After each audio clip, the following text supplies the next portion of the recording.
such good shit! Hey, Mark Rodriguez here. We're back with the Diving Cutter podcast. As you remember last time, we were doing the predictions on AEW Full Gear. So this time we're going to get back to it. We're going to compare, we're going to review the matches, but we're also going to compare, our predictions with what actually happened. And as we agreed last time, whoever loses this time is going to be forced to wear the Vicious Vixen shirt with Vicky Guerrero and Nyla Rose. Yeah. And let me see here. We're going to do a couple of topics first in the wrestling world before we get to that. But let's, of course, introduce the crew. So we got here Mark Rodriguez as usual. And Rikki Roxx, God of Thunder, Lord of Rock and Roll. Happy to be back, as always, on the Diving Cutter podcast. Going over the AEW results. Should be a lot of fun. This is Chuck Rodriguez, back for the first time in about 5 months. Glad to be back, and let's get this rolling. And this is Johnny Rodriguez. Always fun to be here in these podcasts. And you know me, it's Jack Knives back again. Okay, guys, so the first topic, just real quick, because most of us watch it on TV, but Rikki Roxx actually lives it, breathes it, and experiences it. If you could tell us a little bit about the epic match that you had this Saturday, and how it went, and, rubbing elbows with, the Sandman and Tommy Dreamer and all them. Oh, it was great. There's so much to talk about, so I'll try to keep it brief, but I was working in Homedale, New Jersey for Superstars Wrestling Federation, SWF, for Storm Surge, their second show of the year, final show of the year, thanks to the pandemic and this and that. So we were outdoors. We had about 250 paid. Some people came from as far away as Maryland and elsewhere to be with us, and that was great. We had the Sandman, Tommy Dreamer, Ray Apollo as Doink the Clown. We didn't get a bootleg Doink. We got the real deal, not the original, but one of the real deal Doinks. We had Rhett the Threat Titus. I got to team with Tony Atlas as part of an 8-man tag. That was a lot of fun. We won. That was great. Match was kind of chaotic. It'll be on the internet eventually. But a lot of fun. Really honored to team with a legend like Tony Atlas. Very humble. Always has been in all the times I've met and dealt with him and everything. Everybody was in good spirits. The crowd was great. Everybody was really excited to see a live wrestling show. I can't confirm this, but the rumor is that we had the biggest crowd for any wrestling event since the pandemic started. So that would be interesting if true. Not everybody was thrilled about that, obviously, because you know how this business is. But everybody was doing the best they can precaution-wise, temperature checks and masks and sanitizing the ring and this and that. So everybody did the best they could. It tells me that people are ready to have fun and they want to escape, their dreary little lives for a little bit. So everybody there was having a blast. They were loud all night. The wrestlers were in good spirits. Everybody was happy to see everybody. Some of these guys don't see each other every weekend, like Dreamer and Sandman. They see each other a lot, but, you usually get them. They haven't seen each other for a while, so it was pretty cool. Rhett Titus and Dreamer had a match, and Rhett took over, and then the heel stable ran in, and they were all beating on Dreamer in the corner. And it was funny because Sandman's getting ready to make his run in, and he's standing there, and they play his music, and I'd never seen his process before when he gets ready to do the run in. So they start playing the music, and they turn it up loud, and he stands there with his eyes closed.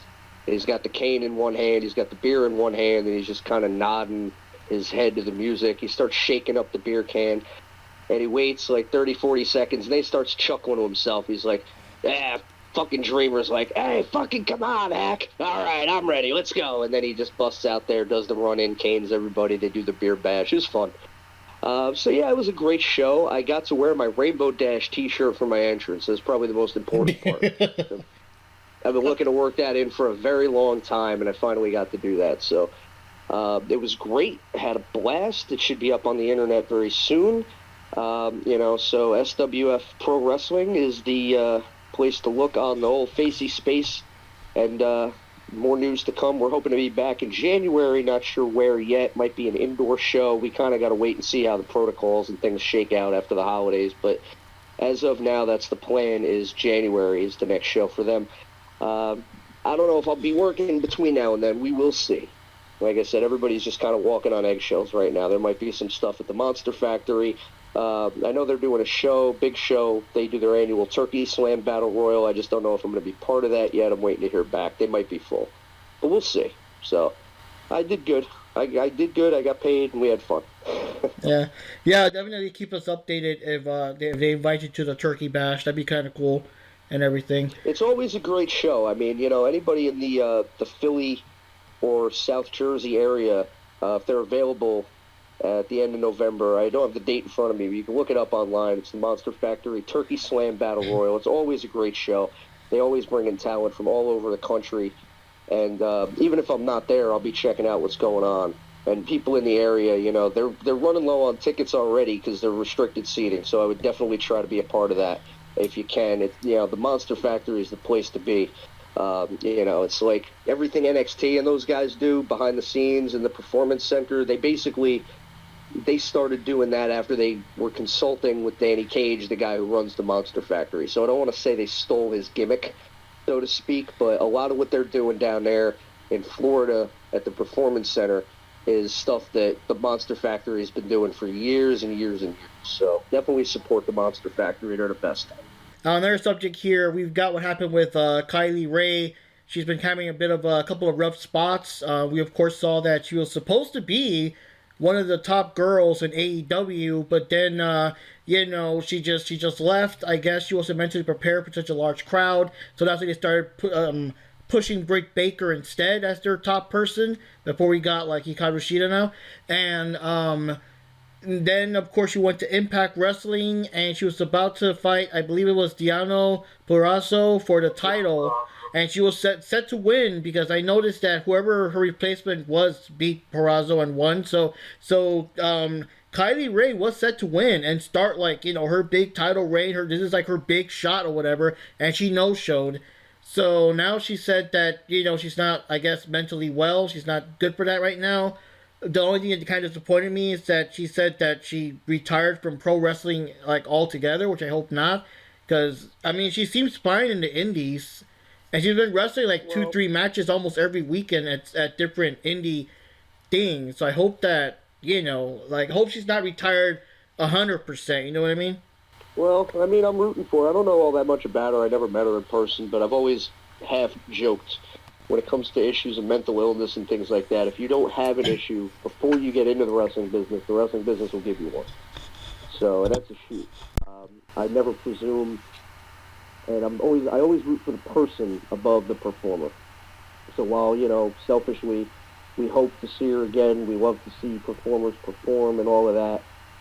If it's not the best place for her to be, then she needs to take care of herself first. I'm always, a fan first and foremost of the business, and I love to see people perform. But at the end of the day, people as human beings count for more than what their stage personas is. Not to diminish anything, but if she's got to take care of herself before she can move forward on anything else, then I'm supporting her in that.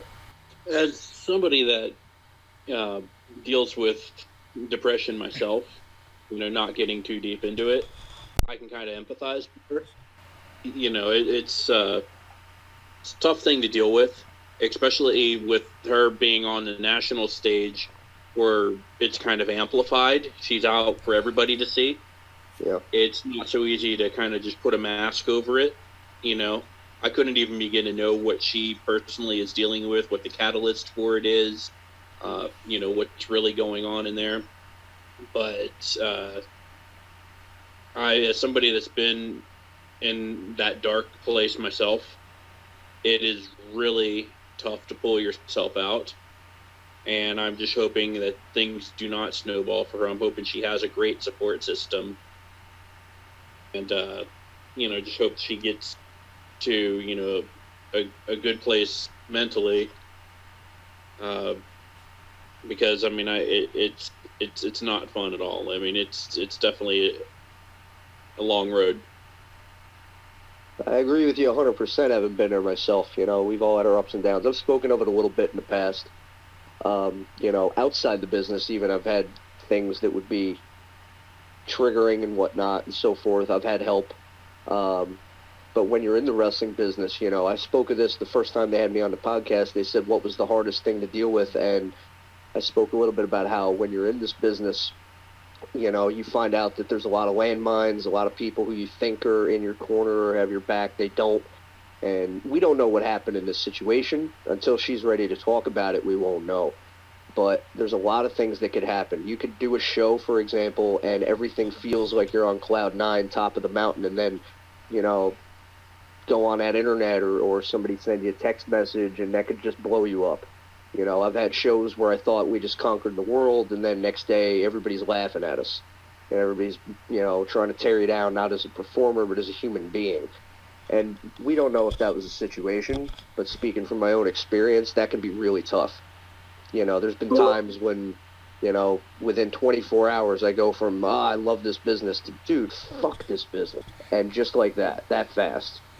So that goddamn Rikki Roxx with that outlaw mud show shit. You know, I mean, it is what it is. And like you said, Chuck, it can be hard for anybody. You know, I empathize with everybody. Some people would say, oh, if you're not mentally strong, maybe the business isn't even for you. But I've watched this business take people who are mentally strong and bring them to their knees. So nobody should ever even speculate, because only the person themselves knows. So with her situation, you know, Godspeed, and just hope that she first and foremost puts herself in a mentally better place. And if she ever performs again, which, you know, hey, not being Kreskin or anything, but most people in this business come back eventually. So if she gets in a better place, then hopefully she'll be able to perform, and it'll be empowering and fulfilling, and it won't be the dark cloud hanging over her. You know, some people just need to take a break. I think that well, this one hit me really hard, to be honest. Her retirement literally just came out of nowhere. I did watch Bound for Glory when it was going on, and I was really excited because literally the main match, I kept saying to everyone, the match I was actually looking forward to the most was Purrazzo versus Kylie Rae, because I like both of them. I've seen both of their careers kind of elevate throughout the indies and up to where they are now. And with Kylie, I mean, I am glad I got to meet her, even though it was only for a short period of time. But what's so nice about her is that there's always, like, with wrestlers, there's always, like, this kind of feeling backstage where it's like, there's always going to be the one person who someone has a negative opinion of. You know, like, they could, oh, he's great, and the one person's like, nope, he's a dick, he's an asshole. There's always that one. But I've never heard a negative thing from anyone, like, ever about Kylie Rae. I think really what it came down to, at least from, you know, based off of what happened with AEW, based off of Bound for Glory, just based off of really overall, like, as I said, I've been following her career. I think it really came down to, not that she didn't have the skills to do it, but she thought she didn't have the skills to do it. Like, when she was in AEW, and it's known now, thanks to John Ross Sapp, he's flat out said, originally they had been booking AEW to be, Britt Baker was the top woman's heel, and then the top woman's babyface was going to be Kylie Rae. And then Kylie just, you know, sidewined them and saying, hey, I can't do this.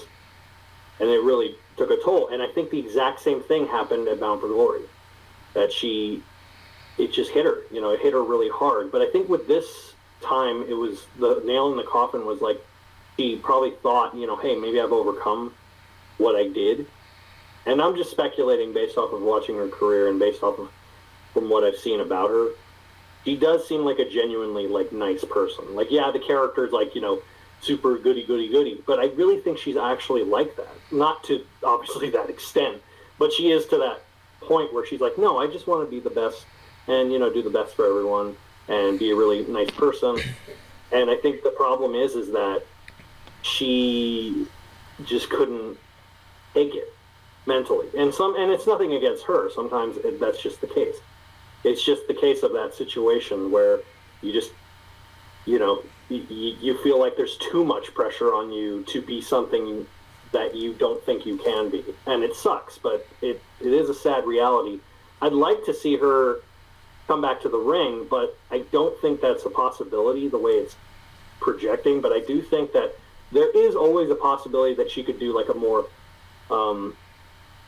like showing, like do like a wrestling school, or like help like up and coming talent, women talent, to be like, hey, maybe maybe you could try this, kind of like a backstage role of things or something in that regard. I could see her doing that more often than I could see her actually getting back in the ring.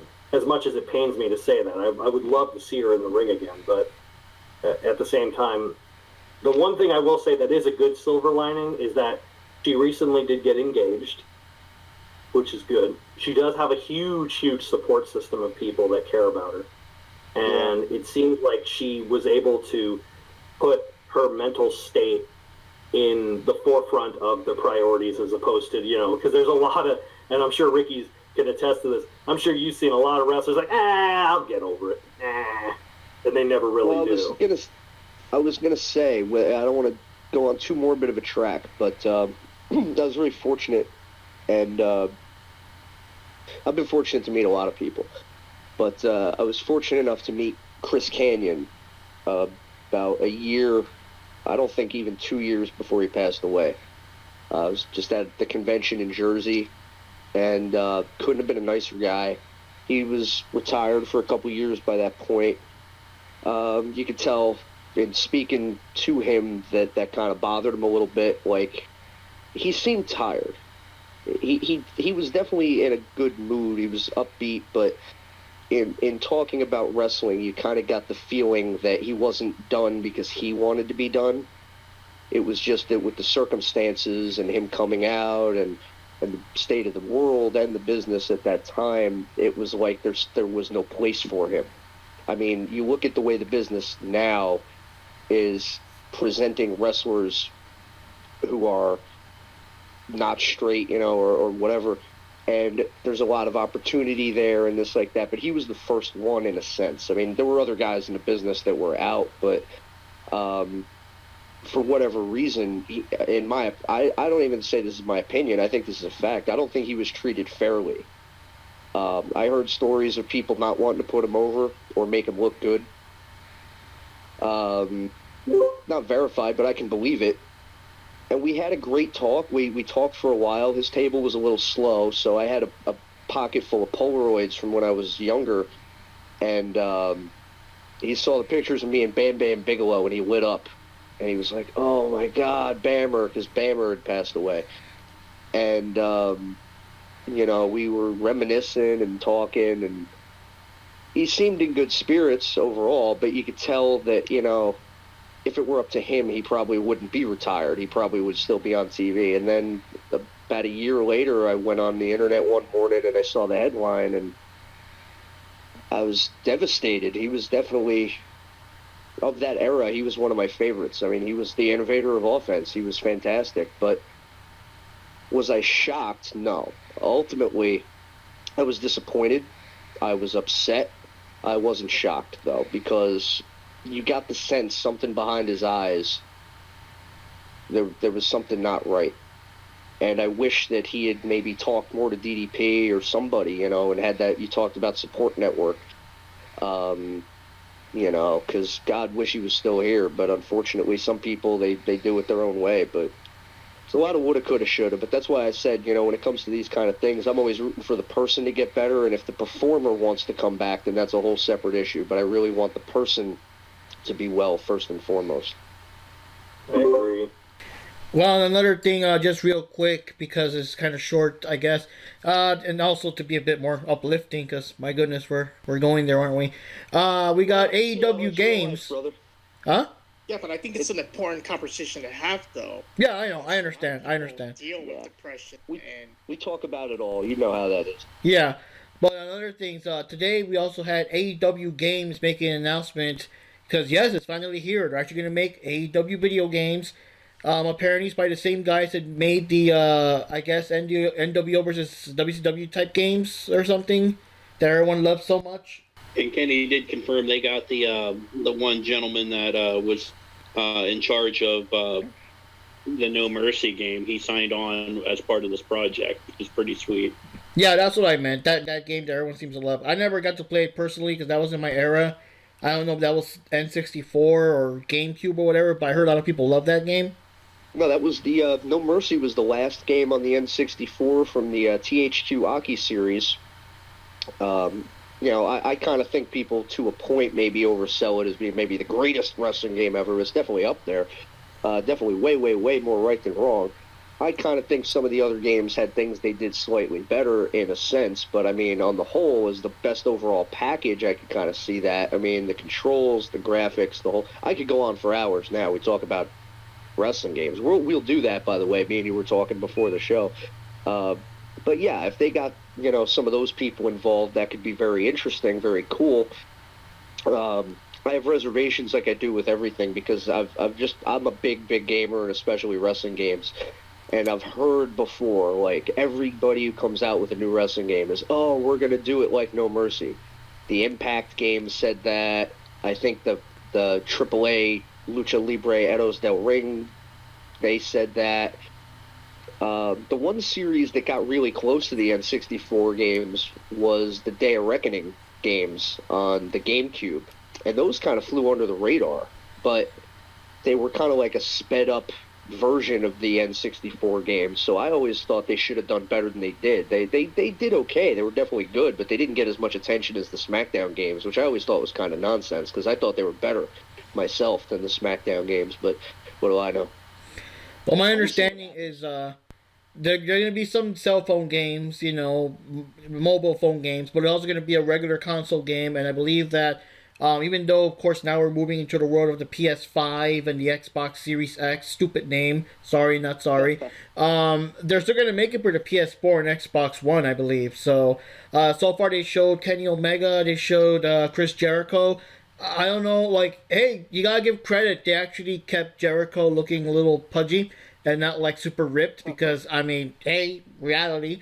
And Hikaru Shida was in it, and she actually started attacking Kenny. So I really hope that despite, in the real world, we don't have intergender matches, it would be kind of cool in the game if we could just pick anyone and just go crazy and everything, And, yeah, I can't wait. And Chuck, like, whenever that game comes out, if it's for the PS4, we're going to buy that shit day one, and we'll both be playing the hell out of that game.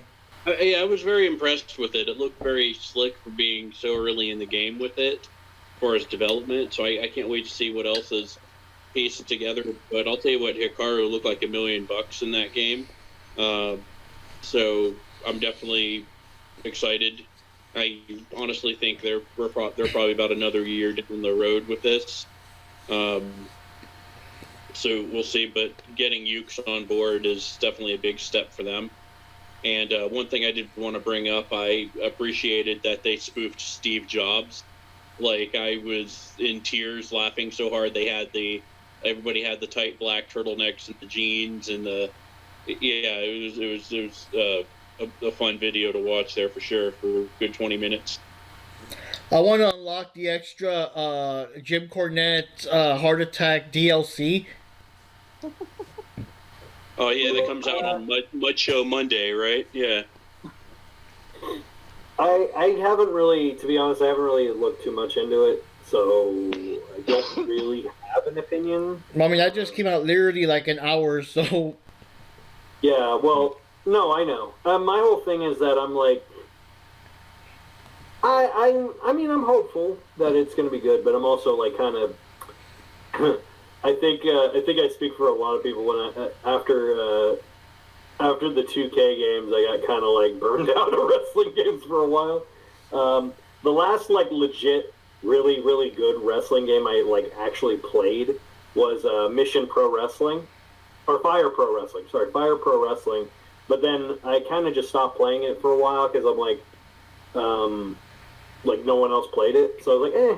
But other than, I mean, it was still a good game, but it was kind of more 8-bit, or 16-bit, which I kind of dug. But I don't really have much of an opinion. I mean, I'm curious. I'm curious to check it out. I think it could be interesting. I want to see the first game like playthrough You know, like a little, like you know how like they do kind of like with E3 where they do like the first like 5 to 10 minutes. I kind of want to see that first before I give any judgment on a game with that sort of stuff. That'll be on our channel, that's for sure. I definitely didn't hate the 2K games. I didn't play the most recent one. You're better off not playing, not Battlegrounds, but the one before it. It went downhill after 18. It really went downhill. Yeah, I'm actually still stuck, I should say, on 2K16, I think. Because what I do is I play through the whatever it is. The campaign or something, or the career mode or whatever. In that one, didn't they? Yeah, I get them mixed up which one was which, but I'm playing through the universe mode, and I always promise myself I'm at least going to play through 1 year of it before I move on to the next game. So I got all the stuff unlocked and this and that, and I fill in my 100 creator wrestlers with all the multiple outfits and the accurate move sets and everything. I get like a mix of WWF, WCW, ECW, TNA, the Legends. I always, max that out. But the load times on that are such murder that, playing through one show in universe mode of 8 matches is like it take you 2 hours. So I never moved past 16 yet. I feel guilty as hell about that. 15 was lousy. 14, I thought, was probably the best in that series because there was a lot of little things. You had the 4 outfits for everybody instead of 2. You could use custom soundtracks, so I had a lot of fun with that game. But I didn't hate the series, but I definitely have felt over the years the loss of competition. Because when we were kids, or when I was a kid, back in school, back in high school, you'd have the WCW games on the N64, you'd have Warzone and Attitude come out, and, there was always like this competition. And usually the N64 games pulled ahead, but there was a lot of variety out there. Like at the time, we didn't really know or recognize that the Warzone engine was bad, or the Attitude wasn't that good. We played it, we had fun with it. Going back to it now, it's clunky as hell, but, we were still happy just to have different types of wrestling games to play. Even though the N64 ones were a lot better and smoother and easier to play, we were grateful for the variety. And for the last 20 years, there really hasn't been any variety in wrestling games. Except for, like you said, occasionally you'll get a Fire Pro. And even something like that is huge just for the sake of being different, right? So I feel like we're in the spot now. Yeah, but Fire Pro's not WWE, so it's not good shit. If you really want good shit, it has to be the exact same game, year after year, adding a few people, a few extra costumes here and there, sometimes improve the graphics, and that's what the fans want. Now that's what the universe wants, and that's good shit, let me tell you. Ultimately, I think that, especially now without a real WWE game on the market, because I'm not really thrilled with the arcadey style. I'll play it eventually, I'm not really super into it. But I feel like that opens the door for somebody else to come in and fill that void. And if they have a good creator wrestler, I'm definitely going to be all over the AEW game, because that's my most important thing. When I play these games, I almost never touch the main roster. I'm all legends and created people.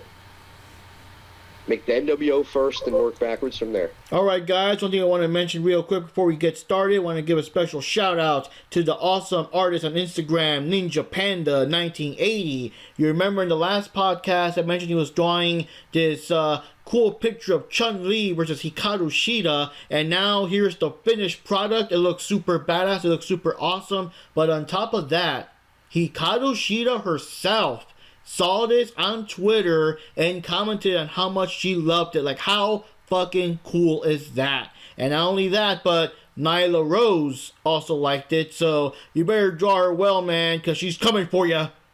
Okay, guys, so now that we kind of spread our wings with all kinds of wrestling and everything, now we can actually start with the Full Gear predictions.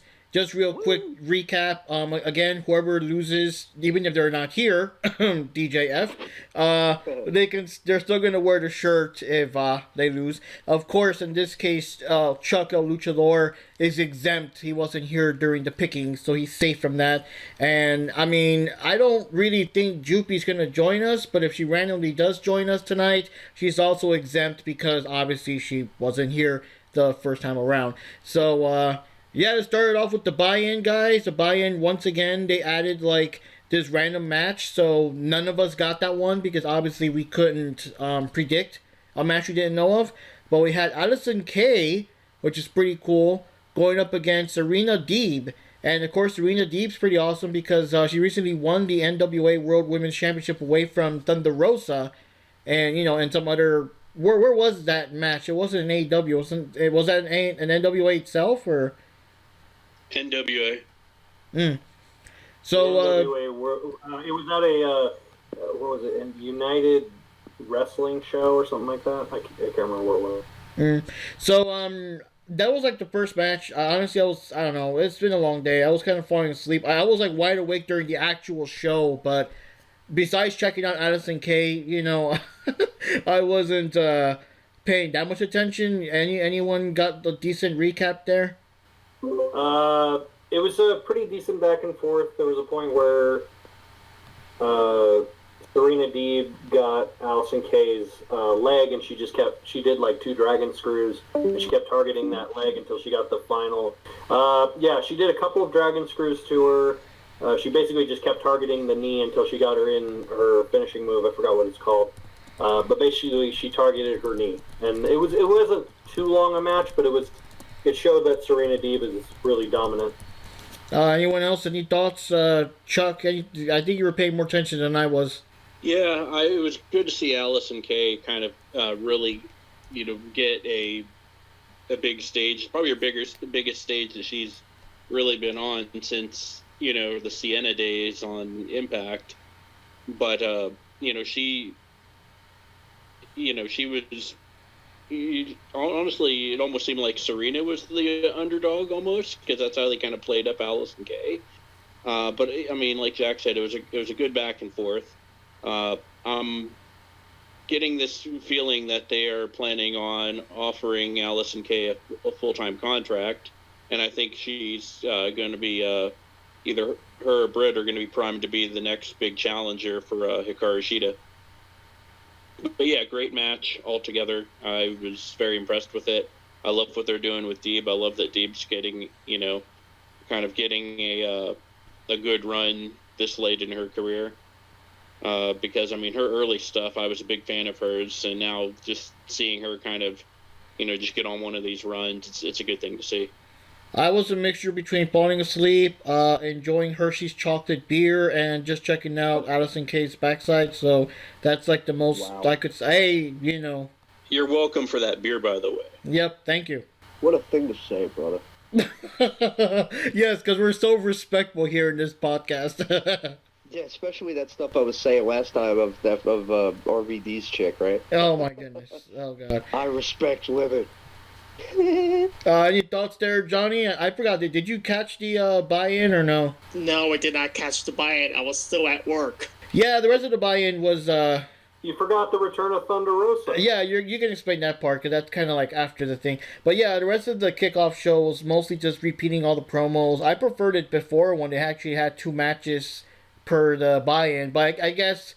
I understand limitations with the COVID thing. I just hope that whenever the COVID thing passes, they don't make a habit of it and have more than one match. But yeah, what did happen shortly after the match, which by the way, Deebs won? She, Thunder Rosa came back and essentially came up, confronted Serena Deeb, and pretty much said that she's going to challenge her back for her title, and which is pretty big news because it basically implies that she's not going to sign with because basically her contract is up in the air in January, and it seems like they're implying that she's going to stay. She's going to go with AEW/NWA because the thing that makes everyone like nervous about it is if she signs with WWE, then the wrestling organization that she created is basically dead in the water because she would have to give up being stakeholder because they're not going to be like, oh yeah, I'm totally fine with you owning a wrestling company. Yeah, that's not good shit. That's not what's best for business. So she's basically, so I think that it seems like she's implying to sign with AEW and NWA again, which is good, which is honestly the smartest move she could do. The only other option I could see her is going to maybe Impact. I would say Ring of Honor, but their women's division is there's so few women there, and they haven't been able to really wrestle since COVID. But I'm happy that she's she's back. I'm really happy that Thunder Rosa's back because they desperately need her in the women's division. So yeah, overall good match. I don't know if you have any notes that you might have read, Rikki, behind the scenes, what people like the general consensus or. Still getting home from the show when that happened. And, right, yeah. Cause that was the thing though. It was like the same day you were wrestling while we were waiting for the pay-per-view. Like there was a lot of shows going on in Jersey on Saturday. It's tough. Everybody drew pretty well too, which was. Somebody just today was talking about that. They were just going back over Saturday. Somebody on Facebook, I can't remember who, but they were like, there was like 4 shows in Jersey, and there was the AEW show on the pay-per-view. Big day for wrestling. It was like, it almost felt like the business itself was giving COVID the finger. It's like, screw you, we're doing this. I've been noticing that lately. The last couple of weekends, it's been packed. It's been packed with all these indie shows. And stuff like that, like including the one where Elena Black took the thumbnail tag spot there. I do want to mention that she's actually wrestled twice now in AEW Dark, and she hasn't confirmed anything yet, but she did change her Twitter thing to have like AEW in the background. So we're waiting that hopefully they signed her up and everything, man. So anyways, on to the actual matches now after the buy-in. Now we have the big match, which was, of course, the 2 final guys of this AEW World Championship Eliminator tournament, where whoever gets to win this will receive a future AEW World Championship match. And it was, again, versus the 2 buddies, Kenny Omega and Hangman Adam Page. And, if you guys want to, I guess, give the play-by-play. I'm kind of taking a break in this episode from the play-by-play, if you all can do it for me. Okay, well, to start off the show, which was a big shock to me, Don Callis was on commentary, which I was like, for that one match, I was like, wait, what? Considering he's like one of the big people from Impact, I was like, wait, what is he doing here? But I guess because he's supporting Kenny Omega. It was a pretty decent back and forth between the two. There were spots where, Kenny was countering a lot of Hangman's offense with like knees to his arms. Hangman was focusing more on using his arms, and Kenny was more balancing it with his knees, and then every time he hit a knee, he hit an arm. Kind of good, decent back and forth. One downside, though, was I was noticing that during their matches, because both of them are more faster paced, and they were really surprisingly slow in this match. I don't know if anyone else noticed it. Like, for them, it seemed like a really slow-paced match, but it wasn't a slow match. It wasn't a long match. It just felt slow. And then the thing that got me really worried, there was there was a couple of chops. Everything seemed pretty back and forth for a while, but there was a part where Kenny did the you can't escape, the thing where he gets you he does the flip tumble into the springboard moonsault. But when he did the flip, his knee looked like it almost buckled, which got me kind of like, oh, like it got me all nervous about it. Let's see, he literally botched that move, like completely. Like he didn't even hit the moonsault. But then he did another springboard and he landed it the second time. Page recovered, did a springboard clothesline, and turned Kenny inside out outside the apron. Hangman did a plancha. It was basically like a good back and forth. Like they were doing a couple moves outside the ring. I think he tried doing the Rise of the Terminator twice. He did it the first time he failed, and then the second time he got it. Let's see. It was a pretty decent. Like I said, it was a pretty decent back and forth. Kenny hit the Tiger Driver 98. And there were Page hit the Dead Eye, which I really thought was going to be the end of the match, but he barely kicked out, but he did kick out, and yeah, it was like a decent back and forth, but eventually Kenny got him in the he hit him with I think 3 Oh no, I'm sorry. Page tried hitting him with a buckshot lariat. Then Omega hit him with two V triggers, and then a delayed one-winged angel. But it looked like it was hard for him to hold him up, and then he did the one-winged angel and won. All I remember was that it was a pretty cool match, but I was pretty surprised it ended so quickly. Like, for me, I don't know, just that one-wing angel, it just looked like one of the typical spots where, Hangman would kick out, and we got another 5-6 minutes worth of more fighting. So, I don't know, I was surprised. Like, how fast it was, Like, we were both bracing ourselves, because I was hanging out with Chuck when we saw this. We were like, oh, we're going to count how many V-triggers are in this match and shit like that. And, it was a kind of a short match. Like, we were surprised that was the opener. We were expecting a good, 20-minute match, and it was pretty, short, I guess. Yeah, if this makes sense at all, it was a great match, but I felt slightly underwhelmed at the same time. Maybe it's because we've been so spoiled with just, 5, 6, 7-star matches with these guys time and time again. Maybe their story's not done yet, but for an opener, I thought hey, we'd have a 20-minute masterpiece, but it was clear that they were kind of saving that epic match for later on in the show. But I just, for what these guys are capable of, maybe it was a chemistry issue with the two of them against each other. I'm not sure. But still a great match and everything. Maybe I'm just being picky, but that's just how I feel on it. But it was a great match, and it was I like the story that was kind of told after that throughout the show, especially later on, which we'll get into. So I like the story that's kind of starting to unravel here. Yeah, it sounds like expectations were really high on a lot of people. Like, nobody's, from what I've seen, saying they were disappointed, but that they did have expectations that were greater than the match actually delivered. Jack, I think, is not far off in speculating that Kenny might have hurt himself or been hurt at some point. It could have had an effect. But yeah, it seems like people were kind of like, well, that was good, but they expected a lot. And everything from the placement on the show being the opener, all the way to the length of the match, to the fact that the match itself was kind of basic and not pedestrian, but less than what people thought they were going to see. It sounds like that's the general consensus on that one.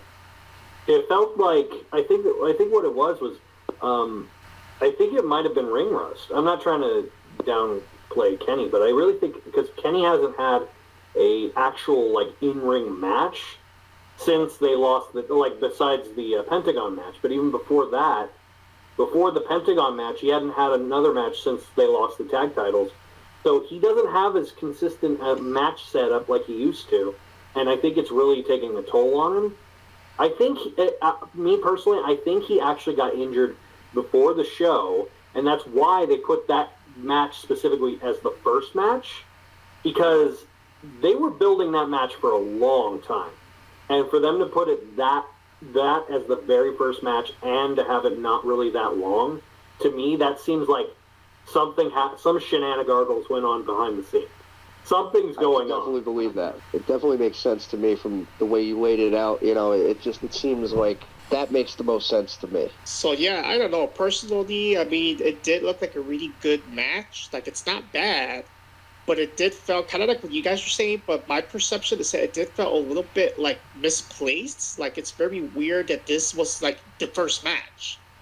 And now that you guys are talking about the possibility that that Kenny could have gotten injured or something happened before the match happened, maybe that's why, I don't know, maybe that's why it's the way it is. And it did feel a little bit like a misplaced match, a little bit of a rush job, I guess. I don't know. Yeah. So what was the over-under? Who came out ahead and who missed the mark on their predictions? Okay, for the Kenny and Paige match. I was the only one that was rooting for Paige. So everyone else got a point except for me. Oh boy. We're getting that shirt ready. See, it wasn't the Sonny OnlyFans this time, so the pressure was a little bit less, so he could be a little more wild with his predictions. We all played it safe last time.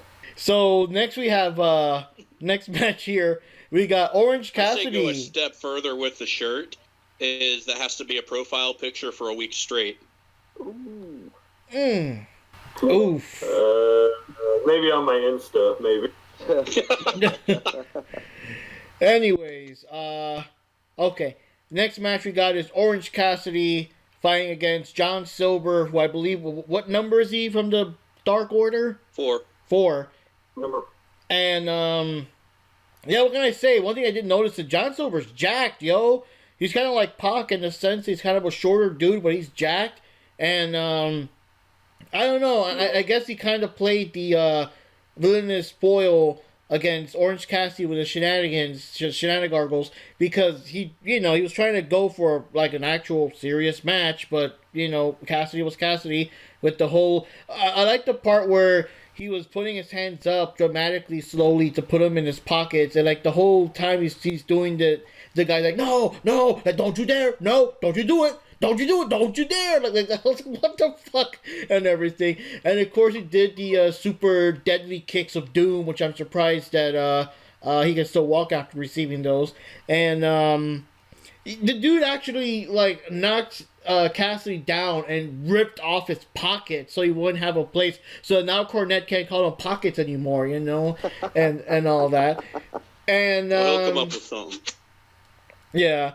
And, after that, that's the most I remember, but you guys could probably clear out how it ended there. But those are the things I remember the most about the match. I was entertained because it's still Orange Cassidy, and it was pretty interesting. I was surprised, though, that it wasn't in the buy-in or it wasn't the opener, but, we got what we got. Yeah, I was just saying, I think they bumped it up to the main show, like, late in the game, like, shortly before the show. Because as far as we knew, it was going to be on the buy-in. And I think they did that because, like, Silver is absolutely white hot right now, thanks to all the BTE stuff. I mean, this guy, he's... honestly, it's because of him and, the Brody Lee stuff that the Dark Order is, like, the hottest act in AEW right now. I think they wanted to put that on the show. And I was going back and forth. It was like either of these guys could win this. And, it was a very fun match. Had a lot of the comic relief in it. But, as far as serious competition, they were both great. Good to see Cassidy get the win here, even though I think Silver could have benefited from it more. So it kind of leaves you with a what's next thing with both of them. So we'll see what happens next. I think what I liked so much about this match is I think I see, because we all said it in the last podcast, we all really had, like, no expectations for this match. It was, like, so, like, thrown together, we're like, it's going to be all right. Yeah. But it was actually really, really good. Like, I was utterly shocked at how good it was for being a kind of thrown together match. Not because they're untalented, nothing against them. It's more to do with, like, the build-up. But yeah, I was legitimately happy with the outcome of it. I thought it had some great back and forth. It made Silver look great. Of course, Cassidy looks fantastic. You got to see more of Cassidy pulling out his arsenal, which was great. Getting to see, Stun Dog Millionaire, and, he even pulled out a Michinoku driver, which is really cool. So, getting to see all these different moves that you don't really get to see that much of him, because, generally he sticks to, the orange punch and the beach bum, or the beach break. But it was actually a good back and forth. I enjoyed it a lot, personally. It definitely seems like the first two matches kind of counterpointed each other in the sense that expectations for Omega versus Page were very high, and expectations for Cassidy versus Silver were a bit lower. And then in the end, it kind of turned out that the one sort of fell a little short, and the other one ended up being like the dark horse or the sleeper match of the night. Like, it's just sort of this yin-yang thing going on with the two opening matches. So that's kind of interesting as well. It just goes to show you expectations are only part of it. Because it can go either way once the light's actually on and the cameras are rolling and all of that. In the words of Lemmy, the key to happiness is to set your expectations low and your alcohol high. There you go. So I really don't got much to say about the match. It was still a good match overall. It's just, I don't know, the typical quirky type match that you could expect from having Orange Cassidy there, you know. I still like the match. It's just like, you know, pretty much like what everybody else said. I kept the expectations very, very low. It seems like everybody was a little surprised that it delivered more than they thought it would, given the fact of the lack of build, the placements on originally the buy-in and then getting bumped up to the main show. That's always good when that happens. Sometimes you get that. Sometimes you'll get like a match where you don't necessarily expect a lot from, and then it's like, oh, hey, you know, that's actually the one I'm going to come back to next time I want to sit down and watch this show. Pay more attention to that. That's always cool to see, I think. I also like that the Dark Order, like now I guess you want to say lower tier minions that aren't like Evil Uno and Colt Cabana and whatever. Like now they're looking more like individuals, or not just these random dudes with the masks on and whatever. They're building more personality, because it's like, I understand the whole strength in numbers thing, but you can't have them, like, you can't be like a serious badass like organization, whatever the hell you want to call it, if it's like a bunch of nameless goons that are just jobbers and only 2 or 3 guys are actual names, like Brody Lee and then Evil Uno and whatever. So I do like that now the masks are coming off. These guys are showing off more of their moves, more of their personality and stuff. Even though Cassidy won, like, it was more believable that Silver could have won without him being a jobber or whatever. So I do like they're building more credibility, because the stronger, you know how it is, the whole chain is as strong as its weakest link thing. So as long as the, I guess, lower numbers are starting to look more and more badass, like now the Dark Order does look more like a threat, like someone to take more seriously, and not just Brody Lee, Evil Uno, Stu, and a bunch of guys in masks that are jobbers. You know what I mean? I'm sorry, I just have to interject because you've said his name like 3 or 4 times, and I can't help it, but it drives me crazy that Evil Uno's finisher isn't called the Draw 4. That is some Evil Uno. I mean, you're playing and then you get the Draw 4. I mean, I've seen friendships end over that. I mean, that is some Evil Uno. That should be the guy's finish. He should be called the Flip Reversal. I couldn't help it. He keeps saying Evil Uno, and I was like, this son of a bitch. Yeah, everyone said their thing, right? So, yeah, how do we do with the predictions? Everyone except DJF got a point. So I pretty much played it safe on the Orange Cassidy tip there. Same. I think everyone did except him. Everyone was like, no, he's like, no, he's going to win. I'm like, really? You think he's going to win? Okay. So far, Mark, Johnny, and the Retro Rocker are ahead, while Knives and DJF are only 1 point apiece. Everyone else got 2 points.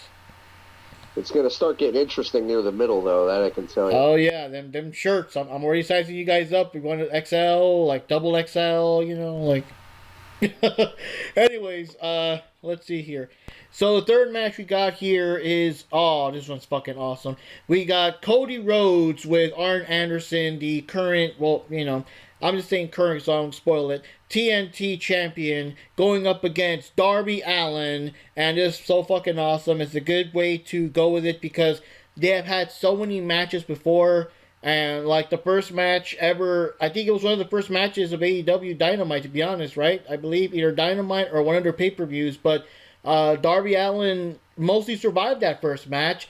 The other matches were a bit more, you know, face-to-face. Cody would always win, though. Or there would be, like, a draw. But it was never that one decisive match where Darby would finally win and everything. And, yeah, it was a fucking amazing match. I was a bit more invested here. I was like rooting for Darby Allin. I was like, no, I don't give a fuck. This guy's better win. And yeah, I was surprised by one thing though. I was surprised that throughout the entire match, Cody didn't blade, because that always seems to happen. There's always like blood around. Weren't too many shenanigans with Arn Anderson, because again, that's what I'm noticing. Those are the two things. There's always shenanigans with Anderson, and there's always blading involved, you know. But Darby Allin did do the usual, take a lot of damage, lying around, whatever. But he did pick up the offense, and he scored the win. And he is a TNT champion. And I mean, it was fucking badass. And I understand the storyline's got to continue. I wasn't too big of a fan of having like Taz just come in and Lance Archer and whatever the fuck the other guy's name is, Ricky Starks or something, whatever. I wasn't a fan of them ganging up on them. I understand we gotta set up like the next big story or next big plot or whatever, but I was kind of like, dude, let him have his moment, you know. But you know, now we got more enemies for well, I guess for Darby Allin. I don't know if Cody's involved or not, but I love that match, man. I was like, that was like the most good feeling moment of the event for me, aside from another match. It was a consistent match. Like, it really felt like every hit back and forth was just, you know, consistent. I was worried that Arn Anderson was going to interfere because he had literally done that on Dynamite with Orange Cassidy, and like no one even acknowledged it. Also, the fact that the legal battle with WWE has finally ended, so Cody can now be called Cody Rhodes again. I was going to say, he came out a victor in his own right thanks to that on this night, because he no longer has to settle for just walking around with a girl's name. He can be Cody Rhodes in full. Good for him. No. Well, that would be if he was Cody with an I and the I was spelled with a heart. I knew a few Codys in school. They were all girls. They all spelled it with a Y. I like that. You know, Cody did a lot of great back and forth with Darby. Darby didn't. What I was worried about was, I was worried that there was going to be parts where Darby would do stuff that would, like, you know, damage himself along with Cody, because he does that a lot, and it gets me nervous because I'm like, I get really bad like Jeff Hardy vibes, and it gets me nervous about that. But he actually held himself back quite a lot, which was really shocking, and he hit his signature moves. He pulled out the Last Supper, which was great, the roll up pin, which I love that move. He got so many different moves that he just pulled out of the woodwork, and then Cody did a lot of the old school stuff. He did I think he did like 3 coffin drops overall, but it was just such a really good play-by-play back and forth. He even reversed the disaster kick, which I was like, oh shoot. So, but the fact that Cody didn't use blading and he lost the title. Come on, that's a conspiracy theory. He didn't blade, and he loses the title. Conspiracy me thing. Oh, I see. The blading gives him more power. You gotta make your head look like a pineapple. That's the only way to get in this bit. No, but legitimately, I'm happy with the outcome. I honestly I think personally, and which is really shocked for me because I'm kind of like a meh fan of Cody. I think this was personally my favorite, like, singles match of the night. I think this was probably, like, of just the singles competitors, I think this might have been match of the night, just for the singles matches, personally. But that's just my opinion. I don't know if anyone else agrees. I want to say something, Roxx. It reminded me of one of your earlier podcasts. I think it was your interview. You were talking something about, I think, the Honky Tonk Man and someone else, and you were talking about like how this one dude kept talking so many good things about someone else. I think it was Honky Tonk Man said like, "Geez, why don't you just blow the guy?" or something like that. And that's what I was thinking. Talking about Big John Studd and Andre the Giant. Yeah, there you go. So I was just thinking of like whenever Cody was doing like the big epic like on his knee pose and giving the belt to like Darby Allin and all that stuff, and then Taz came to ruin it and everything. It made me think of Taz like, "Geez, why don't you just blow the guy?" I will say, it seems like, to allude to what he said earlier with Team Taz coming in at the end, it kind of feels like such a WCW kind of thing. That was the one big thing with WCW, is that, like, the joke was they were never allowed to send the crowd home happy. And every time something good happened and somebody had a triumphant moment, it's like, here comes the NWO to, beat their dick in the dirt. So it kind of felt like that in a sense. Yeah, but that was seems the like that's one of NWO those though. things Bless their AEW is hearts. borrowing from WCW in that respect. Is we got to get that next twist of the knife in there before we go to the next skip. But it is what it is. I kind of felt like it was time for Allen. They've been talking a lot about him and pushing him really hard, and it just kind of felt like this was it. Like this was the moment where it had to change hands. So, not shocked, but good match overall sounds like, and people seem pretty impressed with the whole presentation. The only thing it sounds like people were a little bit unhappy with was that Team Taz came in and kind of spoiled the moment, but that's razzling. Yeah, that was the thing. When he came in, he was like, oh, look at all this, all the emotion and all the tears and all the. I was waiting for him to say why don't you just blow the guy? Because that was the only thing missing when he came in taunting and jeering. That would be a Taz thing to say too. That would have been awesome. So yeah, personally, I mean, yeah, it was a really good match. It's very intense. It's good that Darby won this match. It's a great match, but yeah, again, I'm not a fan of the very final part of the match. That was so not necessary, but it's kind of like what, you guys are all saying. It's just to put more build up. It's just so that, okay, now there's a reason why, to have another main event or whatever, another pay-per-view set up, Yeah, really good match. I like that, Cody's kind of taking on Darby as his, he's kind of almost, it seems like he's taken on an in-ring mentorship over him, kind of just trying to help really get him established and then finally, eventually put him over on the big stage. I like the seeds are gradually being planted for the eventual heel turn of Cody. I mean, he's coming out, his entourage is getting bigger. He's got the Gun Club, he's got, he's got half the Ring crew that's somehow part of his fam. He's got Arn Anderson. He's got his wife. He's got his dog. He's got, a partridge in a pear tree. But now I like how it's kind of, there's some friction between him and Anderson. He's kind of going against Anderson's game plan or what have you. Allen, of course, is continuing to his method. It seems like take a heavy deal of punishment, and then finally you start getting momentum, and then you get the Last Supper, the coffin drop, all that good stuff, and then it was a nice roll up. I mean, you still had a gut feeling that Darby was going to pull this one out, just by the way they were building him up. But the nice roll up kind of was a nice surprise win, and it's very refreshing. And I like that they kind of had the, Cody giving the belt over to Darby. I kind of felt like also felt like the Taz run-in with Brian Cage and Ricky Starks was a bit. That probably could have been saved until Dynamite. Let Darby have his moment. He's easily the most over star right now in AEW. But I mean, it was a good match. It did what it needed to do. I had a gut feeling that Cody regained that belt just to put somebody else over. He at this point, Cody, I don't think needs a title, and he knows that. And I think the game plan is eventually he's going to challenge for the world title once they figure out a way out of that stipulation that they kind of booked themselves into a corner on.